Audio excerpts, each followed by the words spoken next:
All you culture vultures out there. So now I am going to discuss the structure of a public speech. This is the one which is most often confused and misconstrued. If you get your feedback form and it says your structure is incorrect or it's not really argumentative or debatable, it means that your structure, the outline, might be correct, but the context and the contents aren't correct. So what we mean by that is, if you get, I'm not one of those adjudicators who is completely against buying a speech, but because you bought a speech does not mean that it is necessarily correct. There are a lot of people who do write speeches for a lot of money, but unfortunately the structure might not be correct. And hopefully this gives you a little bit of perspective to understand what we are looking for when we listen to a public speech. Because these rules for the structure is basically set in stone. Most of the competitions have this when it comes to a speech. Motivational speeches are not applicable, but when it comes to normal, argumentative, debatable public speeches, for most of the competitions, the structure needs to be as follows.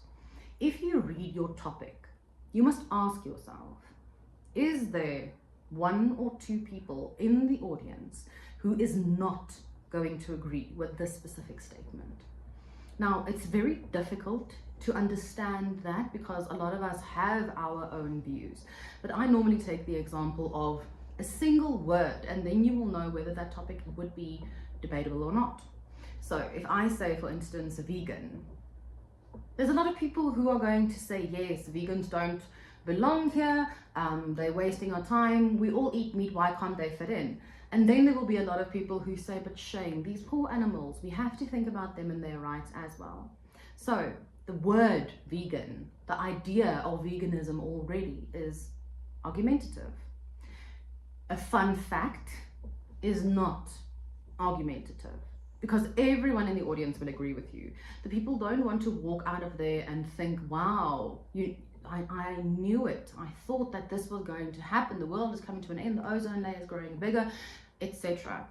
You need to step on some toes. Normally it sounds quite vicious, but if you, with your topic and your supportive arguments, not facts, not motivations, your supportive arguments, has someone that feels offended in the audience without you directly attacking them, like, so you are bald, how does it feel to be bald? That is personal. That is not an argument. You are looking for an argument, but that is not an argument. So if you make a statement, a generic statement in the audience, and there's one or two people who think they want to assault you before you leave this room, tick. It means someone is not agreeing with you. So your topic needs to be argumentative, debatable. Then you look at your arguments. Your arguments cannot merely be statistics and facts. Those also need to be arguments. So take, for instance, currently the Paris Olympic Games is going on. Mama Joy was at the World Cup at the South African citizens' expense. Our new Minister of Sports said that we are not going to sponsor her. She needs to find her own way. And the internet blew up. People saying, I completely agree, thank you, Mr. Minister. And there were other people saying, we're all super fans, we should all get sponsored and subsidized. And there are others that say, but she represents our country so beautifully. So needless to say, there's already an argument around this topic of Mama Joy being sponsored to represent South Africa as a fan. Now, the facts, the arguments that come in after that, that is what you need to get to support. That is what you need to fill in to make sure that it's not only facts, it's not only motivating your topic, but it is also arguments in itself. So Mama Joy is the topic. Now we start looking at argument one. Why should she or should she not go? You can then go and reference poverty, people who are hungry, athletes who couldn't go to various games. Now we are funding a person who is not bringing home a medal but merely representing our country, and other people are struggling at home. Or you can go against that and you can say, because there will be people who will agree with you or don't agree with you with that statement of people struggling at home. You know, that's a you problem, Mr. Government. That's not me problem or Mama Joy's problem. And then you can look on the other side of things to say, yes, but if she puts more light and shows more light on South Africa, more people would want to come here and that would boost our economy. So those are the two arguments, because people will or won't agree with you. So the structure, if we say your structure is not correct, it's not argumentative or debatable. Get your speech, read the speech. We've got social media. Go onto social media, ask your peers, ask your friends.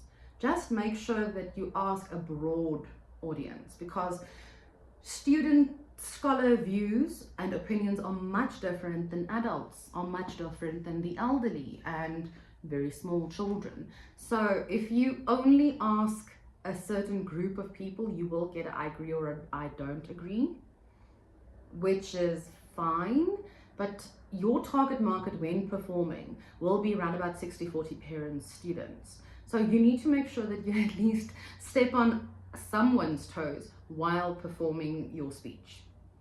Also, if you want to formulate your speech, look for something that is relevant and current and close to your heart. Something that might be an argument at school, a statement someone made and you felt like punching the guy.